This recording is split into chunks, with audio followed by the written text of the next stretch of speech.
On va donc reparler maintenant du saut Hermès, du Grand Prix du dimanche. On va vivre quelques secondes très intéressantes qui nous ont tous fait vibrer, je crois. Et on va débattre ensuite avec nos amis, on va connaître leurs sentiments. On va voir bien le barrage du vainqueur, Kouiklik Kresker, avec le Marocain Kébir. Regardez.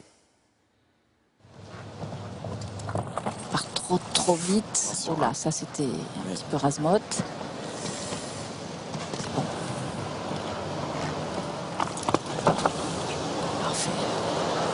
Ça, c'est pas pratique.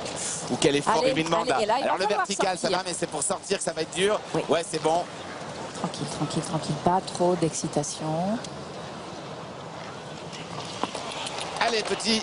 Ouais, que ça a touché les postérieurs, la deuxième barre de l'Auxerre, mais ça tient. Ça, c'est dangereux. Il peut aller le chercher. Là, je vais vous dire, il est plus rapide. S'il est sans flot, il gagne. Le Maroc, ce serait une victoire historique. Il va gagner. Il gagne 2 secondes 38, les amis. 2 secondes 38. Le Grand Palais. Paris est debout. Paris est debout pour saluer le Marocain. C'est une victoire historique. Une des plus belles victoires de sa carrière. La plus belle, sans aucun doute, pour le Maroc. Christian Hellman, qu'on a vu juste après la victoire de ce cavalier marocain, disait que même s'il n'y avait pas eu d'obstacle à sauter, personne n'aurait pu rattraper le cheval tellement il était incroyable. Qui commence? Hervé? Oui, bon, ben, c'est fabuleux. Moi, je dois avouer qu'il m'a foutu les larmes hier devant mon écran, enfin tous les deux avec le commentateur. Voilà, ce que je trouve fantastique, c'est que ça donne une espèce de fraîcheur extraordinaire, ce capital sympathie du public que tout le monde ressent, et même ses plus proches concurrents, ceux qui se sont fait battre, on les voit aussi avec la banane. Et je pense que ça, c'est vraiment général. Et puis Audrey, vous vouliez le préciser, une large victoire. Mais oui, 2 secondes 38 par rapport, entre lui et le deuxième. Enfin, c'est juste c'est écraser tout le monde, en fait, au niveau de la vitesse. C'est incroyable ce qu'il a fait. Effectivement, 2 secondes déjà en temps réel en soi, c'est beaucoup. Mais 2 secondes sur un parcours de 70 secondes, ça ferait déjà beaucoup. Mais là, c'est 2 secondes et demie sur un parcours qui se courait en 39 secondes. Donc, c'est colossal. Je suis pas fort en pourcentage. Non, mais oui, c'est énorme, c'est énorme.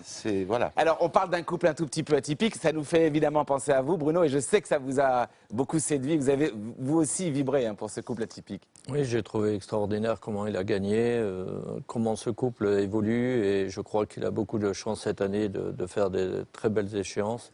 Et j'espère pour lui que tout va bien se passer. Mais je trouve ça extraordinaire. On est obligé de faire, Hervé, le parallèle avec Bruno Brusco. Parce que, Bruno, au départ, les gens vous regardaient quand même pas avec un sourire, mais enfin, comme en se disant, avec son petit anglo, la dilemme de Sef. Il en était de même quand même il y a quelques années à Paris pour le Marocain, même si on le trouvait génial. On ne pensait pas tout de suite qu'il allait gagner.